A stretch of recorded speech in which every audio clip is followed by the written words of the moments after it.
Selamat malam saudaraku di channel Calungku Calungmu. Pada kesempatan malam hari ini saya bertemu dengan saudara saya, sesepuh saya, Pak Kendar, bersama istri ini Bu Daisa. Kalau Pak Kendar ini pengendang paling hebat di Banyumas, dan Bu Daisa ini adalah lengger, penari lengger. Selamat malam Pak Kendar. Selamat malam. Iya. Lama nggak ketemu karena pandemi ya. Ya, karena situasi lah. Situasi pandemi. 2 tahun ini jarang ada pentas ya. 2 tahun lebih. 2 tahun lebih. Iya. Malam hari ini saya ingin bertanya tentang bagaimana proses Pak Kendar kok bisa jadi pengendang yang begitu hebat gitu. Awal-awalnya belajar dengan siapa? Pernah sekolah apa gimana? Emang silakan. Ya, gini, memang saya sebagai orang seniman tapi otodidak. Otodidak. Iya. Dari awal waktu saya masih kanak-kanak, itu memang orang tua saya juga pengendang. Oh, pengendang juga. Pengendang seni tradisi. Iya. Contohnya Angguk. Oh. Di Kelapa Gading Wangon itu. Oh iya. Terkenal banget ya itu. Angguk namanya. Bahkan dari orang tua saya dulu, aksi muda kan dulu nggak ada kendangnya. Dikasih kendang. Hanya genjring dok pada waktu itu. Tapi kan. sama orang tua saya pakai kendang pencak silat akhirnya. Jadi ladu gitu ya. Nah, itulah saya punya prinsip bahwa orang tua saya berarti boleh dikatakan saya keturunan. Jadi saya nggak sekolah, tapi nggak sekolah masalah ngendang, hanya ikuti orang tua saya sering main kendang, jadi dengan sendirinya saya ikut jadi tahu gitu. Darah kendang ya, dari bapak. Kendangnya mengalir. Setelah itu saya agak besar, terus saya bisa ngendang masalah seni ketoprak. Oh, ngendangi ketoprak? Iya dulu, ketoprak. Tahun berapa itu kira-kira? Ketoprak itu tahun 67, 69. Oh. Waktu itu. Iya. Sampai 77. Sampai 77 ya itu masih ikut ketoprak. Nah, setelah itu saya dalam tahun 77 itu saya keliling desa ke desa. Itu ketoprak itu kan 2 bulan. Tobongan ya? Tobongan. Ketoprak tobong. Ternyata saya dulu mendekati di daerah Banjarwaru. Pentas di Kupagubukan. Iya. Itu saya sering ada teman-teman lengger yang tadinya nggak kenal, tapi dia sering nonton ketoprak. Kalau dia nggak pas pentas gitu ya, terus nonton bahwa dianggap saya itu bisa main kendang untuk lengger. Iya. Ternyata dia minta saya suruh ikut lengger.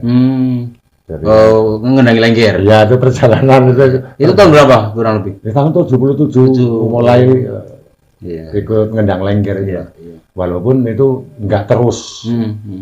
Ya terus langsung ngendang lengger itu ya. Iya. Terus main Waktu itu ya masih ngendangi ketoprak. ketoprak, masih main ketoprak. Kalau ngendangi wayang enggak? Atau gimana? Wayang enggak pernah menggendang wayang, cuman kalau masih dalam uyun-uyun saya sering, tapi kalau udah main wayang main, saya udah digantikan orang lain. Berarti speknya di ketoprak, mungkin wayang wong. Wayang wong ya. Wayang wong, kemudian lengger gitu ya. Dulu seperti itu. Nah setelah saya anak harus sekolah, saya pulang ke rumah, pegang lengger sendiri. Mulai bikin grup sendiri. Tahun berapa itu? Tahun 80-an. Tahun 80-an. Namanya grup apa? Langan Budaya. Langan Budaya yang di Wangon itu ya? Iya. Kelapa Gading Wangon. Kelapa Gading. Pada waktu itu sama Lengger Astuti gitu apa? Oh iya itu setelah kesini. Setelah kesini terus saya kenal dengan Lengger Astuti itu. Terus akhirnya pegang Astuti dulu. Sama. Kalau sebelumnya siapa? Lengger siapa tuh? Ada Lengger Anem, ada Lengger Risah. Sebelumnya malah yang pertama saya ngendangi lengger di samping saya di daerah Banjarwaru, di daerah sendiri, itu ngendangi Sukiem. Sukiem. Namanya Sukiem. Bapaknya namanya Pak Arsa Wijaya. Itu namanya. Dan terus sama Mbak Anem dulu, ada Mbak Risa. Dulu dari Wangon, Kelapa Gading. Iya. Di sekitar Wangon, Lumbir gitu ya. Lumbirnya Bojong itu. Bojong. Kelapa Gading Wangon. Terus ada lengger dari namanya Jinem, Anem, Kadisah, ada Samyati, ada Parni, lenggernya. Ada lengger Lastri, ada Admi, ada. Nah, sampai jadi kenal sama Bu Taisa gimana ya? Nah, gini. ceritanya begini. Pada tahun 99, setelah saya punya anak, terus saya kalau enggak diminta Suwardi Pak Suhardi. Pak Suhardi. Nah kalau nggak salah dulu sebenarnya saya kan ikut Mas Jus dulu kan. Iya. Itu kan terus diambil oleh Pak Admono. Iya. Yang pada waktu itu ada dua pentas. Iya, kubu lah, boleh dua kubu. Dikatakan dan kalau dulu Dikdikbud. Iya, Dikdikbud tidak menggarap lengger itu katanya seperti itu. Terus akhirnya diambil alih ke Pak Admono. Tapi ada kata-kata boleh lenggernya siapa saja tapi harus pengendalinya Pak Kendar. Iya. Waktu itu. Nah, saya terus berangkat ke sana sama Narsih. Oh, iya, waktu pentas di Taman Budaya ya. Iya, Taman Budaya. Iya, yang saya nggak ikut pada waktu itu. Latihan saya ketemu ini. Saat latihan saya ada, mulai ketemu Bu Taisa waktu itu saat latihan, tapi berangkatnya saya nggak ikut. Ya betul. Saya juga nggak kenal Pak Yus sebenarnya, Pak Yus sama sekali nggak kenal. Tapi ya, mungkin itu sudah menjadi jodohnya. Jadi pada waktu itu memang ibu sudah meninggal ya. Ibu sudah meninggal. Yang pertama itu. Ya. Saya duda ini Doran. Ya, jadi ini posisi sudah sama-sama janda, ya, lekan sehingga nyambung nikah. Akhirnya banyak teman yang boleh dikatakan apa ya? Mendorong ya. Iya. Termasuk Pak Hardi juga itu. Iya, termasuk Pak Hardi. Almarhum. Ya itulah. Iya. Kalau sekarang setelah punya spesifikasi di Calung, Pak Kendar sudah pernah kemana saja? Ya ini maaf ya, jadi malah sebelum sama-sama ini saya waktu ini ya terus tahunnya 196. Oh 96 ya. 1996 bulannya tepatnya bulan Juli. Iya. Juni tanggal 28 kalau nggak salah berangkat. Saya di 3 negara. Waktu itu di Inggris, Jerman, Belgia. Sama Pak Yusmanto. Waktu itu saya diajak sama Pak Yusmanto itu. Nggih, kali kula nggih. Terus terang ya mungkin saya bisa ke sana karena Mas Yus waktu itu dengan teman-teman saya semuanya. Di sana sampai ke 3 negara ya. Iya. Jadi pertama pentas kalau nggak salah malah di Jerman. Pertama lalu datangnya ke Inggris tapi pertama pentas di Jerman dulu, terus di Inggris, setelah mau pulang terus ke Belgia. Iya, betul. Ya, terus ya, Pak? ini yang kaitannya dengan masalah ke mancanegara. Tahun 13 sama bulannya Juli saya di Jepang. Iya. ke Jepang ya. Iya. Betul. Teman-teman. Ini dari punya keahlian bermain kendang saja sudah bisa kemana-mana. Ini bisa menjadi pembelajaran buat anak-anak muda sekarang. Iya. Karena apapun ketika kita mau fokus pada satu keahlian secara total pasti akan mencapai hasilnya maksimal. Iya, Kan itu begitu? betul. Iya. Ini terbukti hanya dengan bermain kendang, Dan lengger, otodidak. bisa hidup normal, damai, sejahtera. Ya enggak? Iya, betul. Ini Dinikmati, kenyataannya Mas seperti Yus. itu. Iya. Saya memang merasa seperti itu. Bahkan ada yang saya tidak merasa melatih, dia mengaku bahwa itu murid saya. Iya. Karena dari kaset. Karena lewat kaset. Iya, kaset, ya. Kalau ada Seperti pentas yang rekam, almarhum gitu. Gino itu. Nah, itu ya Gino. Gino tuh terus terang boleh dikatakan Mas Yus, siswa saya yang persis sekali kendangannya itu Gino. Iya. Padahal tidak pernah ketemu Tidak langsung. ketemu, jarang-jarang ketemu langsung gitu.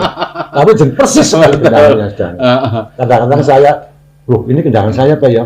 Tapi ada sedikit trik yang beda. Ya, sekarang Bu Desa ngelatih lengger juga. Oh ya. Ya, tapi kalau sekarang kan karena pandemi juga Pak Yus, terus mungkin ada orang yang agak fanatik juga, jadi nggak Tidak masalah, kita tidak perlu bicara Iya, tentang itu. fanatisme. Terus, tapi yang jelas lengger kenyataannya jalan terus dan selalu ada iya, generasi penerusnya selalu ada. kenyataannya yang tidak tampak di kamera ada Piko. Piko sini, masuk ke kamera. Sini, Ayo, Pak. nggak apa-apa. Ini juga anak saya nih Pak Yus. Ini juga teman-teman, lengger, ini anak saya. ini Piko. Ini laki-laki tulen, tapi dia Kalau- profesinya sebagai lengger. Lengger.